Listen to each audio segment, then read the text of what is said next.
नमस्कार, crystal clear न्यूजमध्ये आपलं सगळ्यांचं स्वागत आहे।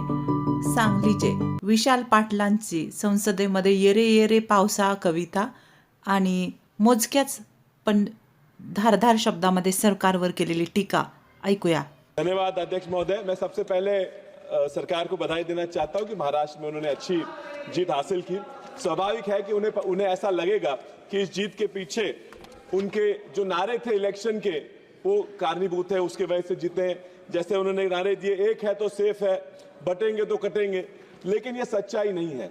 हकीकत ये है कि ये जो महाराष्ट्र में जीते हैं इसका कारण ये है कि महिलाओं तक ये अच्छा पैसा पहुंचा सके, ये लोगों को बताया गया कि डबल इंजन की सरकार बनेगी और इनको पैसा दिया जाएगा। सर, चुनाव जीतने के बाद ये मुझे ऐसा लगा था कि अब जो जीत गए तो बहुत सारा पैसा महाराष्ट्र को दिया जाएगा। पर सर, ये हमारे मराठी में बचपन में कविता गाते थे, येरे येरे पावसा तुला देतो पैसा, पैसा झाला खोटा पाऊस आला मोठा। तो ये लोगों ने पैसा दिखा के बारिश तो वोटों की दिलवा दी, लेकिन जैसे ये वोट इनको मिले हैं वैसे इन्होंने सारा पैसा निकाल दिया। तो ये सर, मैं इनको कहना चाहता हूं कि महाराष्ट्र के हिस्से में इस बार कुछ तो अपेक्षा थी जो पूरी नहीं हो सकी। सर, फर्टिलाइजर में मैं पहले से कहता था कि आप सब्सिडी कम प्रोविजन किए हैं, अभी उन्होंने 6593 करोड़ रुपया ज्यादा की अभी डिमांड की है। ये इज इट इनफ?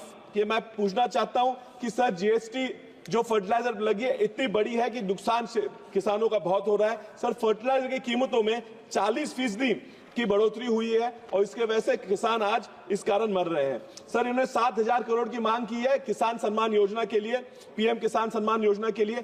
सर, लेकिन लैंडलेस फार्मर जो है, जो भूमिहीन शेतकरी है, किसान है, उनके लिए इन्होंने कुछ तो करना चाहिए था जो ये कर ना पाए।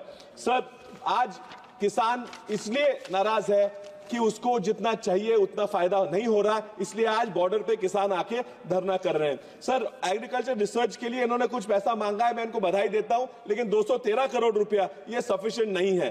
सर, एग्रीकल्चर इंफ्रास्ट्रक्चर फंड में ज्यादा निधि देने की जरूरत थी। सर, सांगली जैसे किसानों को भी चाहिए कि एग्रीकल्चर इंफ्रास्ट्रक्चर फंड ज्यादा मिले तो कोई मूलभूत सुविधा वहां प्राप्त हो सके। Sir, NITI Aayog strategy for new India कहती है कि 92,500 करोड़ रुपए का नुकसान आज हो रहा है क्योंकि कोल्ड चेन मैनेजमेंट यहाँ पे भारत में जितनी चाहिए उतनी हो नहीं सकी है।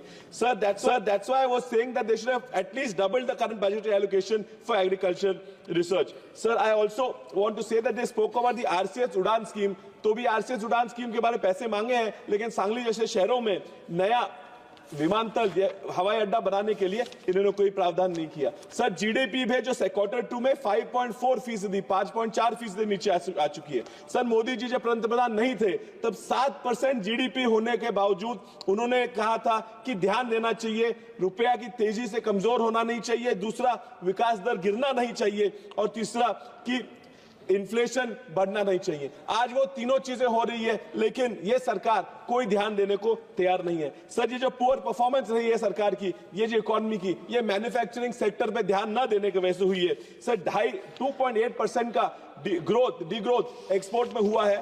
सर, मिडिल क्लास का पूरा कमर रीढ़ की हड्डी तोड़ दी गई है। इसलिए वर्ल्ड बैंक ने भी एक लेटेस्ट रिपोर्ट में कहा है कि इन 100 देशों में जो मिडिल इनकम ट्रैप में आने वाली है उसमें इंडिया का नाम लिया गया है।